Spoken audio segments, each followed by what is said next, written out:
Sign 2x minus 30 degree সমান কস 3x degree হলে x এর মান কত। অঙ্কটা দুই রকমভাবে করা যাবে, অর্থাৎ সাইনটাকে কসে রূপান্তরিত করা যাবে বা কসটাকে সাইনে রূপান্তরিত করা যাবে।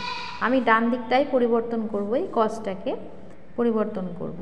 পূরক কোণ অধ্যায়ে যদি আমরা সূত্র প্রয়োগ করি তাহলে কস থিটা সমান হয় sine 90 degree minus theta, theta বলতে এখানে 3x। এবার দুই দিকে একই কোণানুপাত এসছে সাইন, তাহলে আমরা এদেরকে বাদ দিয়ে শুধু কোণগুলো সমান করতে পারি।